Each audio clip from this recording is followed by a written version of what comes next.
آپ حضرات درس حدیث سماعت کر رہے ہیں اور آج ہماری اس کتاب سے حدیث نمبر 230 ہے۔ امام بخاری بھی اس روایت کو کتاب الصوم کے اندر لے کر آئے ہیں۔ ام المؤمنین حضرت عائشہ صدیقہ رضی اللہ تعالیٰ عنہا فرماتی ہیں کہ نبی کریم صلی اللہ علیہ وسلم نے مسلمانوں کو شفقت کے لیے فرماتے ہوئے انہیں یوم وصال رکھنے سے منع فرمایا تھا۔ تو صحابہ کرام نے عرض کیا رسول اللہ صلی اللہ علیہ وسلم آپ تو رکھتے ہیں اور ہمیں منع کر رہے ہیں؟ تو حضور علیہ الصلوۃ والسلام نے ارشاد فرمایا قال انی لست، میں تمہاری طرح نہیں ہوں۔ فرمایا اس کے بعد کہ حیاتکم انی ابیت یطعمنی ربی ویسقینی، میں اپنے رب کے حضور رات اس حال میں گزارتا ہوں کہ میرا رب مجھے کھلاتا بھی ہے، میرا رب مجھے پلاتا بھی ہے۔ ذرا غور کیجئے، بہت ہی عمدہ حدیث مبارکہ آج کے ہمارے درس کے اندر آئی ہے۔ صحابہ کرام نے روز وصال، یوم وصال رکھنا شروع کر دیا۔ یوم وصال کسے کہتے ہیں کہ ایک روزے کے بعد دوسرا روزہ رکھ لینا یوم وصال کہلاتا ہے۔ نہ افطار میں کچھ کھایا جائے، نہ سحری کی جائے، لیکن بغیر سحری کیے، بغیر افطار کیے ایک روزے کے بعد دوسرا، پھر تیسرا، پھر چوتھا، پھر پانچواں روزے رکھنے شروع کیے۔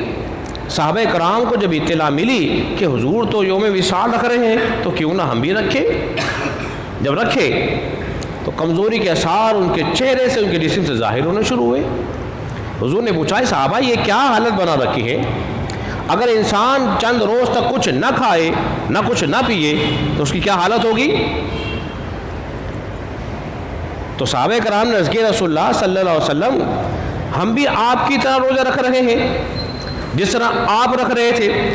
حضور نے تنبیہ کی نہ تم نہ رکھو۔ حضور نے منع کیا اور منع کرنے کے بعد فرمایا قال انی الست، میں تمہاری طرح نہیں ہوں۔ ذرا سنیں سمجھے جملے کو، حضور نے کیا فرمایا؟ میں تمہاری طرح نہیں ہوں۔ دوسری روایت کے اندر روایت موجود ہے، حضور نے شاہ فرمایا ایکم مثلی، تم میں کون میری مثل ہے؟ تم میں ہے کوئی میری مثل؟ یعنی کہ صحابہ اکرام رضوان اللہ تعالی علیہ اجمعین جن سے اللہ راضی ہے، وہ اللہ سے راضی ہیں، وہ حضور کی مثل نہ ہو سکے تو آج کل کوئی ہم سے کا دعویٰ کرنے والا کہتے میں بھی حضور کی مثل ہوں، تو حضور ہم جیسے ہی تھے، تو اس کی بات کیا ہوگی؟ بولیے غلط ہوگی۔ وہ قرآن و سنت میں جو لفظ موجود ہے، جو درس حدیث میں گزر چکے کچھ روز پہلے ہی، حضور نے جو شاہ فرمایا تھا میں بھی تمہاری طرح بشر ہوں، یعنی کہ میں بھی انسان ہوں، کوئی فرشتہ جن نہیں ہوں۔ اللہ نے نبوت کو جو رکھا ہے وہ انسانوں میں ہی رکھا ہے۔ تم اور میں صرف اس معاملے میں ایک ہے، جس طرح تمہارا رب ایک ہے اسی طرح میرا رب بھی ایک ہی ہے۔ جس رب کو تم مانتے ہو اس رب کو میں مانتا ہوں، جس رب کو میں مانتا ہوں اس کو تم مانتے ہو۔ اس معاملے میں تم اور میں ایک ہی ہے، لیکن تم میری مثل نہیں ہو۔ جو حضور کی مثل نہ ہو سکے تو رسول اللہ کی مثل کیا ہو سکتا ہے کوئی؟ اب ایک مثال اور آپ کے سامنے بیان کریں۔ کوئی شخص عبادت کر کے اللہ کا ولی تو بن سکتا ہے، ہو سکتا ہے اللہ اس کو چاہے چن لے، لیکن کوئی صحابی تک نہیں پہنچ سکتا، کوئی صحابی کی مثل نہیں ہو سکتا، کیونکہ صحابی جو ہے وہ عبادت سے نہیں بنتا، صحابی تو بنتا ہے وہ دعا کے مکھڑے کو دیکھنے سے بنتا ہے۔ حالت ایمان میں جسے رسول اللہ صلی اللہ علیہ وسلم کو دیکھا ہو، اس کا خاتمہ بالخیر ہوا، وہ صحابی ہے۔ تو نبی پاک علیہ الصلوۃ والسلام کئی روز تک نہ کچھ کھاتے نہ کچھ پیتے۔ حضور نے فرمایا میں اس حال میں رات گزارتا ہوں کہ میرا رب مجھے کھلاتا بھی ہے اور پلاتا بھی ہے۔ تو حضور کھانے پینے کے کیا ہے بولو؟ محتاج نہیں ہے۔ عبداللہ بن زبیر رضی اللہ عنہ کو اللہ تبارک و تعالیٰ نے ایسی صلاحیت دی تھی۔ دیکھیے ہر آدمی کی جسمانی طاقت مختلف ہوتی ہے، کوئی 2 دن تک بغیر کھائے بھی رہ سکتا ہے، کوئی 4 دن تک، کوئی 5 دن تک، کوئی 6 دن تک، اور بعض ایسے کمزور ہوتے ہیں جو شاید 1 دن بھی نہ گزار پائیں بغیر کھائے پیے۔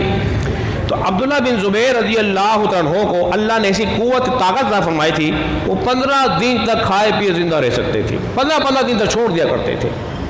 اسی طرح ایک اور اللہ کے ولی گزرے ہیں حضرت ابراہیم تمیمی، وہ بھی بسا اوقات تو 20-30 دن تک بغیر کچھ کھائے پیے رہتے تھے، مگر کراہیت کو توڑنے کے لیے، ختم کرنے کے لیے وہ کیا کرتے تھے، کبھی کشمش استعمال کر لی چند ایک کشمش سے، کبھی پانی پی لیا، اس طرح گزار لیا کرتے تھے۔ تو حضرات محترم یاد رکھ لیجیے اس بات کو کہ یہ اللہ تبارک و تعالیٰ کی مرضی ہے، جسے چاہے جو قوت و طاقت عطا فرما دے۔ حضور نے فرمایا میں تمہاری مثل نہیں ہوں، نہ تم میری مثل ہو۔ انسان عبادت کے ذریعے کسی مرتبے پہنچ جائے، لیکن رسول اللہ کے مثل بولیے نہیں ہو سکتا۔ اور بعض وہ ہے جس کو اللہ چاہے دنیا میں ہی جنت کا پھل کھلا دے، حالت خواب میں حضور فرمایا میں اس حال میں رات گزارتا ہوں، میرا مجھے کھلاتا بھی ہے اور پلاتا بھی ہے۔ تو یہ حالت خواب کی بات ہے۔ جس طرح خواب میں کھانے پینے سے روزہ ٹوٹتا ہے، بولیے تو نہیں ٹوٹتا۔ اسی طرح علماء کرام نے بات بیان فرمائی، اگر کوئی رب سے کلام کر لے یا نماز میں حضور کو سلام کر لے تو سلام و کلام کرنے سے بھی نماز بولیے نہیں ٹوٹتی۔ اسی طرح حضرت مریم وہ ہیں، ان کے پاس تازہ پھل آتے تھے، بالکل پوچھا یا مریم انا لکی ھذا، اے مریم یہ تازہ پھل تیرے پاس کہاں سے آتے ہیں؟ آپ نے فرمایا قالت ہوا من عند اللہ، یہ پھل تو مجھے اللہ کھلاتا ہے۔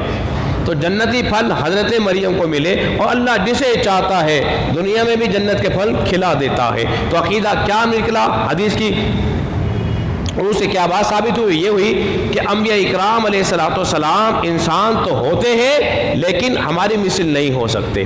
وہ پاکیزہ ہوتے ہیں، وہ طیب ہوتے ہیں، وہ طاہر ہوتے ہیں، اور کوئی شخص ان کی مثل نہیں ہو سکتا۔